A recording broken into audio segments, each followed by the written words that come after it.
বাপ মা মারা গিয়েছে আজ থেকে প্রায় ২৮ বছর আগে। যে সময় আমি কিছুই বুঝতাম না। মোহতারাম, বাপ মার জন্য আজকে অনেক কষ্ট হয় যে বাপ মা দুঃখের সময় জীবিত ছিল, আজকে আমার সুখের সময় এসেছে, সে সময় বাপ মাকে আর পাচ্ছি না। এমত অবস্থায় সন্তান হিসেবে স্পেসিফিক যদি কাজ বলেন যে এই কাজগুলো করলে আমার বাপ মা সওয়াব পাবে, খুশি হতাম। এই কথা লিখেছেন আব্দুস সবর।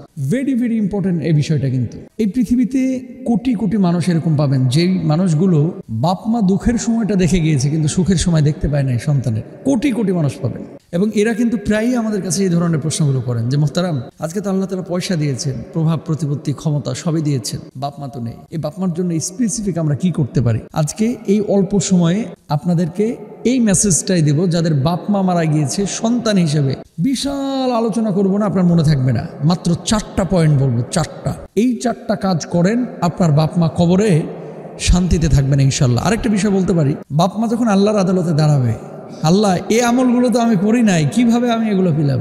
অবাক হয়ে যাবে যে আমি তো দুনিয়াতে এই সমস্ত কাজগুলো করেই নাই, কিন্তু আমার আমলের পাল্লাটা এত ভারী হলো কিভাবে? আল্লাহ সুবহানাহু ওয়া তাআলা বলবে, যদিও তুমি মারা গিয়েছিলে কিন্তু তোমার সন্তানরা তোমার জন্য কাজ করেছিল, এই নেক কাজগুলোর বদলা হিসাবে আমি আল্লাহ সুবহানাহু ওয়া তাআলা আজকে এই প্রতিদানটা এত উঁচু করে দিয়েছি। সুবহানাল্লাহ। এই আল্লাহ সুবহানাহু ওয়া তাআলা এরকম করবেন কিয়ামতের ময়দানে। কি কি কাজ করবেন সন্তান হিসাবে? 1 নাম্বার, বাপ মা মারা যাওয়ার পরে সুসন্তান যদি আপনি নিজেকে দাবি করেন, প্রথম কাজ, বাপ মা যদি ঋণগ্রস্ত থাকে ঋণটা পরিশোধ করা। আমি বলি আপনাদের কলিজার মধ্যে লিখবেন, খাতার মধ্যেও লিখবেন। অধিকাংশ বাপ মা এই কাজ বেখেয়াল, মানে কেউ যদি তার কাছে টাকা পয়সা পায়, এটা স্ত্রীকে বলে না, স্বামীকে বলে না, তারপরে ছেলে মেয়েদেরকে কাউকে কিছু বলে না। হুট করে মরিয়া যায়, মরিয়া যাওয়ার পরে স্থানীয় লোকজন এসে বলে তোর বাপের কাছে টাকা পাইতাম, প্রমাণ কি? তো গ্রামগঞ্জের মানুষ, শহরের মানুষ সবাইকে চেক দিয়ে লেনদেন করে, প্রমাণ তো আসলে নাই, পরে টাকা শোধ করতে চায় না।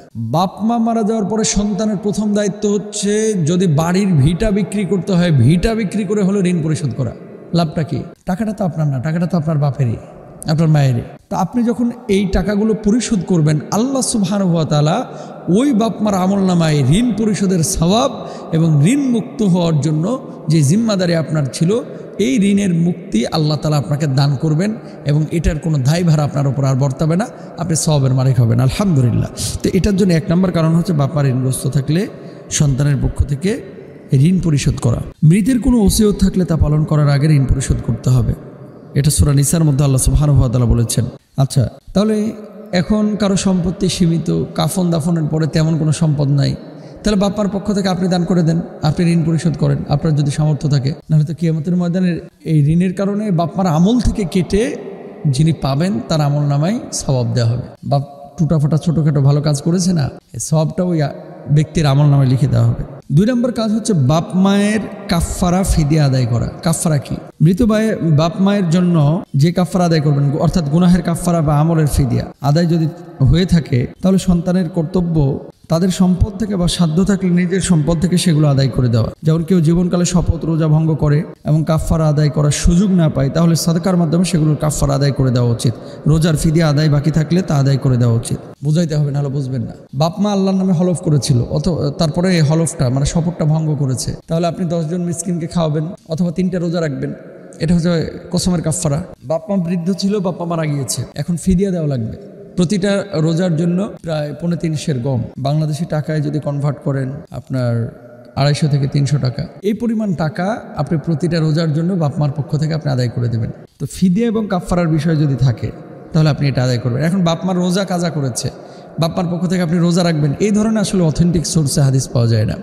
বাপ মা নামাজ কাজা করেছে, আপনি বাপ মার পক্ষ থেকে নামাজ পড়ে দেবেন না, আপনি তার পক্ষ থেকে ফিদিয়া দেবেন, তার জন্য দোয়া করবেন।